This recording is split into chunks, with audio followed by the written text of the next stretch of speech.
in this lesson, we're going to go into the different tools in Illustrator more in depth. So far, we've done kind of some overall use of Illustrator with the shape tools, but now I'm going to go into each individual tool. Today, we're only going to cover a small section of them. And we've already talked about the positives and negatives of using Illustrator. The big positive is the use of vector graphics as opposed to bitmap or raster graphics that Photoshop uses. So the nice thing about vector graphics is they can be scaled and they will never pixelate. The only really con to Illustrator is if you're really used to Photoshop, as I am, you'll find that Illustrator is very similar, but there's a lot of like minor changes, such as the use of there's no move tool. There's a selection tool, which is very similar, but it functions a little bit differently, as does the magic wand and some of the other tools that you'll find. So to get started, we need to first download this Illustrator file. And it will say this little error message that's okay, it just means it's just a large file and Google can't preview it. So you just want to download. And it's going to download here as an Adobe Illustrator file. I'm simply going to click and it should open up pretty quickly for you in Illustrator if you already have it loaded. So you're going to see here that I have 7 artboards because today we're going to cover 7 different tools. So I'm going to start by zooming in, which I could hit Control plus, or I can hold down the Alt key on my keyboard and use my mouse scroll.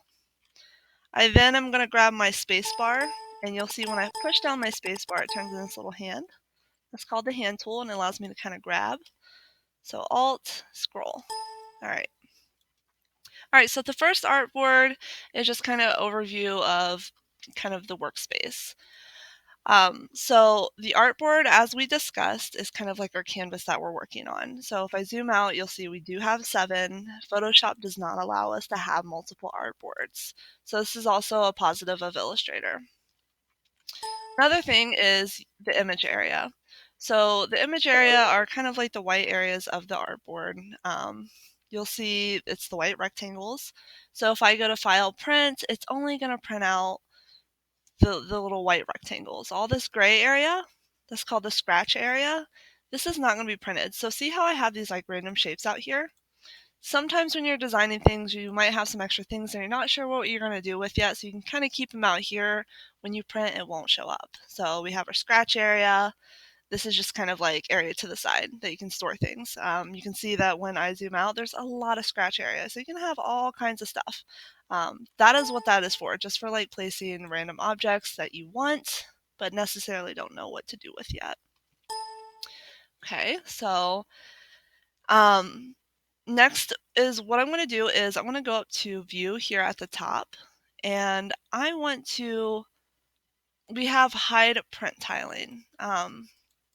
What you want to do is you can't really see on mine, but when I turn on Hide or Show Print Tiling, you're going to see this little dotted area. So I always talk about you always want to leave about 1/4 of an inch around your artwork, because the printer has like a certain area where it can print. It can't print to the edge of the page. So when you go to View and then Show Print Tiling, it's going to automatically add that there for you.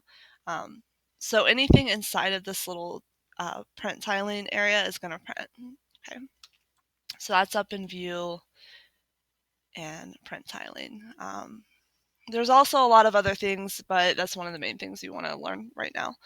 All right, so you can change the appearance of the work area. So here in our work area, we have our toolbox. Okay, so notice how in the little example here, the toolbox is kind of condensed. To do that, see these 2 little arrows? If I click that, it allows you to kind of change.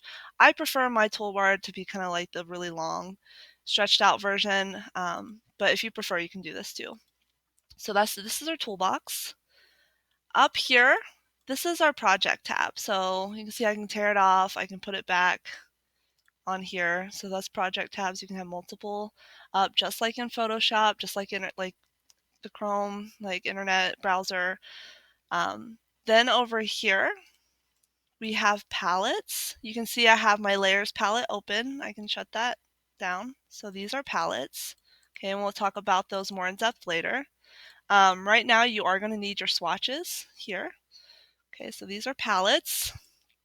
Up here is the menus. So if I ever say go up to the view menu or the window menu, I'm referring to these up here.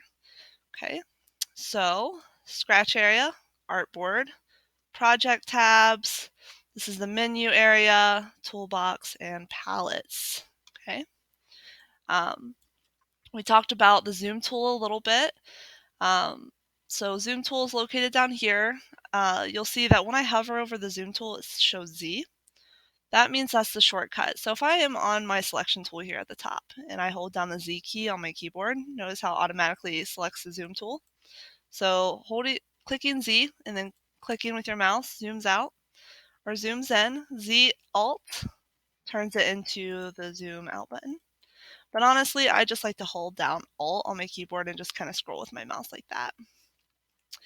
All right, to step back multiple times, it's Control Z all the way. There's no Control Alt Z, it's just Control Z. If you need to step forward, you hold down Shift Control Z.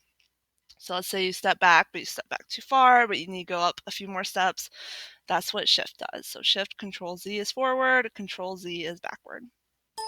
All right, so that is the workspace. I would, right now, because you're going to end up turning this in, is I would go to File, Save As, and save this to your U drive because this is something you're going to be working on all period.